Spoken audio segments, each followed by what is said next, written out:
नमस्कार, आप देखना शुरू कर चुके हैं 4 PM यूपी। बीते कई दिनों से देश के चीफ जस्टिस BR गवई पर हुए हमले को लेकर सियासी बवाल मचा हुआ है। इस घटना को लेकर मोदी और भाजपा के दोहरे चरित्र पर भी सवाल उठने लगे हैं। आलम यह है कि खुद NDA गठबंधन के नेता भी मानने लगे हैं कि CGI पर हमला उनके दलित की होने की वजह से हुआ है। वहीं मोदी की सफाई के बीच CGI BR गवई ने अपनी चुप्पी तोड़ी, जो कि अब मोदी के लिए मुसीबत बनती हुई दिखाई दे रही है।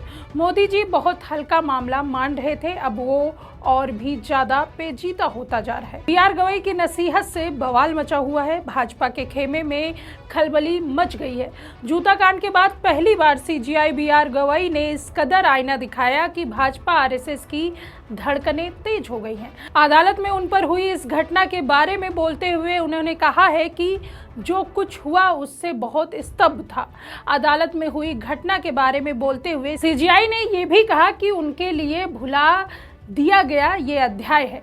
CGI का यह कहना है कि मानो भाजपा और RSS के मुंह पर तमाचा मारने जैसा हो। हालांकि घटना के दौरान उनके साथ बेंच में मौजूद रहे जस्टिस उज्जवल भुइयां ने CGI गवई से अलग राय जाहिर की। वहीं सामने आई रिपोर्ट के मुताबिक CGI BR गवई के हवाले से कहा गया कि सोमवार को जो कुछ भी हुआ उससे मेरे विद्वान भाई यानी सहयोगी जज और मैं बहुत ज्यादा स्तब्ध था।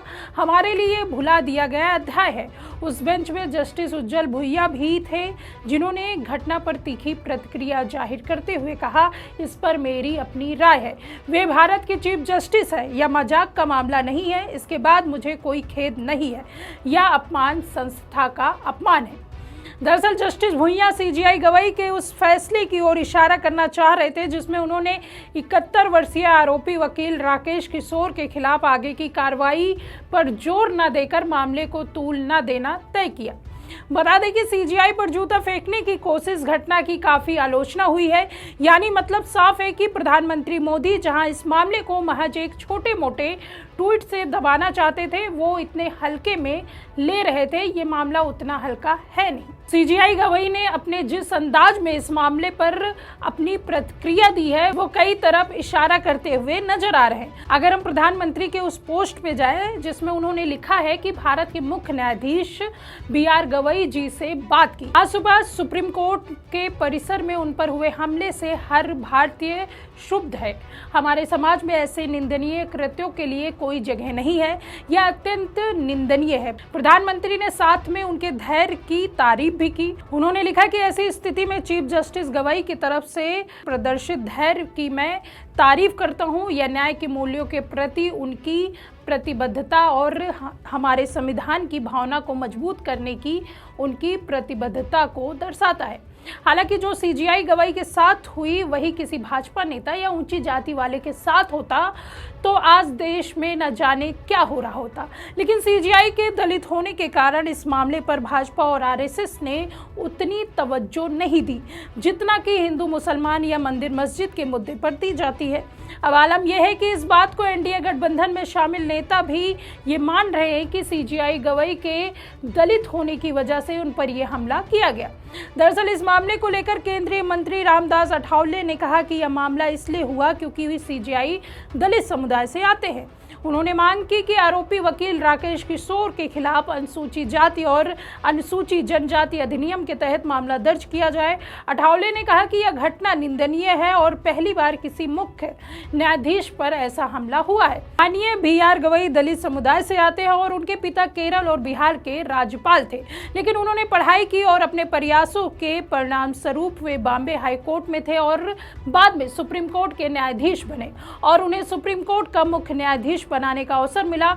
श्रवण समाज के कई लोगों को यह पसंद नहीं आया, इसलिए उन्होंने इस तरह से उन पर हमला किया।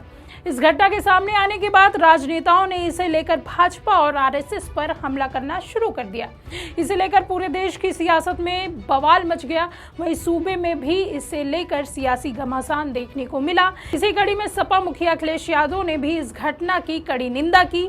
उन्होंने ट्वीट के माध्यम से सपा प्रमुख ने लिखा कि PDA समाज का अपमान करने वाले ऐसे असभ्य लोग दरअसल अपने दम और अहंकार के मारे होते हैं। इनकी प्रभुत्ववादी सोच नफरत को जन्म देती है, जो देश के सर्वोच्च न्यायिक पद पर बैठे व्यक्ति के लिए जितनी होती है उतनी ही समाज के सबसे कमजोर अंतिम व्यक्ति के लिए भी है।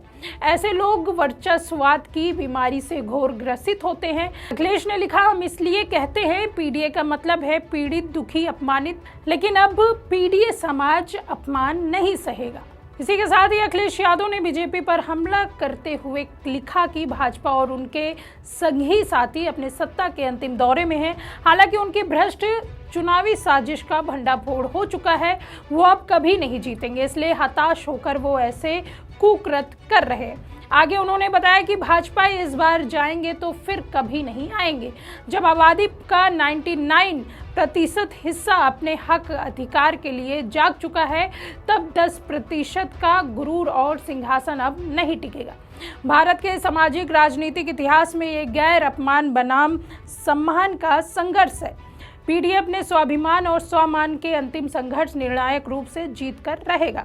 वहीं इस घटना की अगर बात की जाए तो आपको बता दें कि 71 वर्षीय वकील राकेश किशोर ने अदालत की कार्रवाई के दौरान सीजीआई बीआर गवई पर जूता फेंकने की कोशिश की थी, जिसके बाद सुप्रीम कोर्ट बार एसोसिएशन ने वकील राकेश किशोर की अस्थायी सदस्यता समाप्त कर दी और उनके कृत्य को गंभीर कदाचार बताया। वही बार काउंसिल ऑफ इंडिया यानी बीसीआई ने भी पहले उन्हें लीगल प्रैक्टिस से भी निलंबित कर देने का आदेश कर दिया। घटना के एक दिन बाद किशोर ने दावा किया कि उन्हें दिव्य शक्तियों की ओर से ऐसा करने का निर्देश दिया गया था।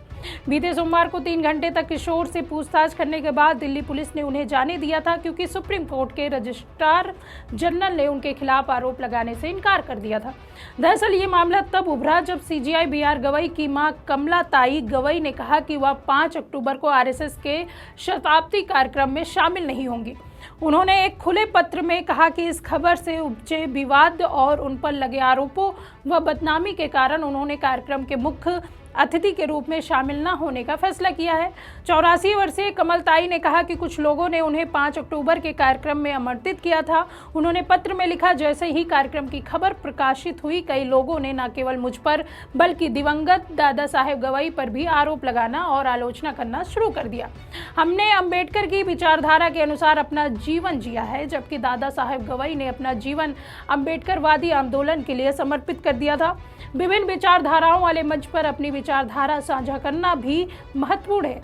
इसी बयान के बाद मामले ने तूल पकड़ी और इसके बाद फिर सीजीआई पर वकील द्वारा हमला किया गया।